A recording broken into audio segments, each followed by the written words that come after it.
आइए सीधे रुख कर लेते हैं द्वारिका, जहां स्कूल की नई बिल्डिंग का उद्घाटन करने पहुंचे दिल्ली के मुख्यमंत्री अरविंद केजरीवाल। जनता को संबोधित कर रहे हैं, क्या कुछ कह रहे हैं सुनवा देते हैं।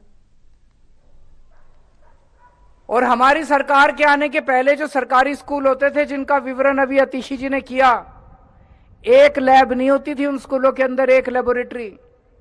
अब फिजिक्स की लेबोरेटरी अलग होगी, केमिस्ट्री की लेबोरेटरी अलग होगी, कंप्यूटर की लेबोरेटरी अलग होगी, 9 लेबोरेटरी अलग अलग। स्टाफ रूम है, एक्टिविटी रूम है, किस्म किस्म की एक्टिविटी कराई जाएंगी। एक एयर कंडीशनड हॉल होगा बच्चों के लिए। एयर कंडीशनड हॉल कभी सुना था सरकारी स्कूलों में एयर कंडीशनड हॉल बनते? लिफ्ट होगी सरकारी स्कूल में, लिफ्ट।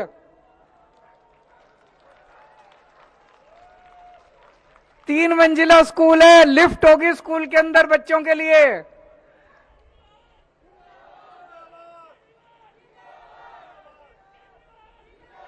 ये जितने बड़े बड़े स्कूलों के नाम सुन लो आप, पूरी दिल्ली के अंदर जितने महंगे महंगे स्कूल है, किसी में लिफ्ट नहीं है प्राइवेट स्कूल में। आपके बच्चों के स्कूल में अब लिफ्ट भी होगी, ऑडिटोरियम भी होगा। सबसे शानदार स्कूल पूरी दिल्ली का यहां पे बनेगा अब आपके पालम के अंदर।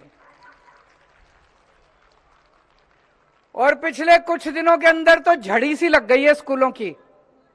इतने स्कूलों का मैंने पिछले कुछ महीनों में उद्घाटन किया, शिलान्यास किया। अभी 10 दिन पहले मैं बुराड़ी गया था। बुराड़ी में 4 नए स्कूलों का शिलान्यास करके आ रहा हूं, वहां 10,000 बच्चे पढ़ेंगे। 4 नए स्कूलों का शिलान्यास, 10,000 बच्चे। और वहां पे 4 का तो करके आ रहा हूं, अभी 6 और 10 नए स्कूल बना रहे हैं बुराड़ी में 10 नए स्कूल। पिछले हफ्ते मैं गया था रोहिणी के अंदर, एक अभी नया स्कूल बना, अभी 3 दिन पहले वहीं से आ रहा हूं। रोहिणी के अंदर एक शानदार स्कूल बना है, वहां पे लगभग 1,500-2 हजार बच्चे पढ़ेंगे। बहुत शानदार स्कूल बना है। और अभी परसों एक नई किस्म का हमने स्कूल बनाया है दिल्ली के अंदर। आपको सुन के, पूरी देश में ऐसा स्कूल नहीं है, दिल्ली स्पोर्ट्स स्कूल। जैसे कई बच्चे होते हैं उनका पढ़ाई में मन नहीं लगता, मां बाप जबरदस्ती करते हैं, पर बच्चा पढ़ ही नहीं रहा। बच्चे का मन क्रिकेट में लगता है, बच्चे का मन टेबल टेनिस में लगता है, बच्चे का मन कुश्ती में लगता है, कबड्डी में लगता है। अब ऐसा बच्चा जिसका मन खेल में लगता है, अगर उसको बचपन से ही उस खेल की सुविधा दे दी जाए, मैं आपको बता रहा हूं वो बच्चा देश के लिए ओलंपिक मेडल लेके आ सकता है।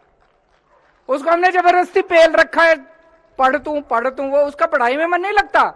लेकिन अगर उसको फुटबॉल दे दी जाए, उसके हाथ में खेलना दे दिया जाए, तो हमने दिल्ली स्पोर्ट्स स्कूल बनाया है, दिल्ली स्पोर्ट्स यूनिवर्सिटी बनाई है।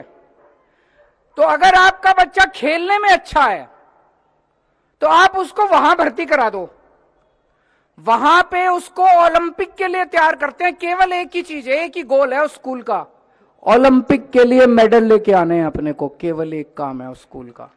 मैंने उनको बोला है, दिल्ली सरकार वहां खूब पैसे खर्च कर रही है। मैंने कहा मैं एक ही चीज देखूंगा, 2028 का ओलंपिक और 2032 का ओलंपिक। अभी ओलंपिक में हमारे भारत को मेडल ही नहीं मिलते। हम देखते रह जाते हैं, चाइना मेडल ले जाता है, यूरोप वाले मेडल ले जाते हैं, अमेरिका मेडल ले जाता है, जापान मेडल ले जाता है। क्यों भाई, हमारे में क्या कमी है? 140 करोड़ लोगों का देश है, हम मेडल नहीं ला सकते? अभी मेरे को भावना जी ने बताया, यहां पे एक बच्चा है सूर्यकांत यादव। सूर्यकांत यादव कैलाशपुरी में रहता है। पैरा बैडमिंटन के अंदर वो दुनिया के कई देशों के अंदर, आपके पालम का ही है, कई देशों के अंदर मेडल जीत के लाया है। तो अभी वहां पे पूरे देश से हम बच्चों को इकट्ठा करते हैं। इस बार 15,000 बच्चों ने अप्लाई किया था, उसमें से 200 बच्चों को हमने शॉर्टलिस्ट किया। उनको वहां पे हॉस्टल में ठहराते हैं, खाना पीना रहना सब फ्री है। देश के बेस्ट कोच हैं और बेस्ट सुविधाएं हैं। और एक ही शर्त है, मैंने वहां पे टीचर को बोला, मैं परसों गया था, प्रिंसिपल को भी बोला, एक ही शर्त है, मेडल नहीं लेके आए तो फिर देख लेना, मेडल लेके आना आप लोगों को। तो आपके बच्चों के खेलने का भी अच्छा इंतजाम कर दिया हम लोगों ने। 75 साल के भारत के इतिहास में ऐसा कभी नहीं हुआ जब शिक्षा के अंदर इतने बड़े स्तर के ऊपर काम किया गया हो। आज इतनी भरी धूप के अंदर, पहले तो मैं माफी मांगता हूं, मैं 2 घंटे लेट हो गया, मैं किसी कार्यक्रम में फंस गया था। आप लोग इतनी देर से इंतजार करते हो, आपका बहुत बहुत शुक्रिया अदा करना चाहता हूं। लेकिन इतनी बड़ी संख्या में एक स्कूल के शिलान्यास रखने के लिए लोग इकट्ठे हो रहे हैं, कभी नहीं होते थे पहले। लोगों को चिंता नहीं थी, चिंता तो थी, अपने बच्चों की चिंता तो थी, उम्मीद नहीं थी लोगों को कि हमारे बच्चों को सरकारी स्कूल में कुछ भविष्य मिलेगा। आज इतनी बड़ी संख्या में जो लोग इकट्ठे हुए हैं, ये एक उम्मीद से इकट्ठे हुए हैं कि जो स्कूल बनने वाला है, हमारा भी बच्चा डॉक्टर बनेगा, हमारा भी बच्चा इंजीनियर बनेगा। अब गरीबों के बच्चों को जो सपने देखते हैं वो सारे सपने पूरे होंगे। ये जो इतने बड़े स्तर पे स्कूल बन रहे हैं, मुझे लगता है ये 1950 में बन जाना चाहिए था। ये काम जो आज हम कर रहे हैं 75 साल के बाद, ये काम अगर 1950 में हो गया होता, 1951 में हो गया होता, 1960 में हो गया जब हमारा देश आजाद हुआ था, इतने सरकारी स्कूल अगर शानदार बन गए होते, आज हमारे देश के अंदर एक भी गरीब आदमी नहीं होता। मुझे लगता है अगर हमने बच्चों को पढ़ा दिया, अपने सारे बच्चों को पढ़ा दिया, अच्छी शिक्षा दे दी, एक पीढ़ी में इस देश से गरीबी दूर हो जाएगी।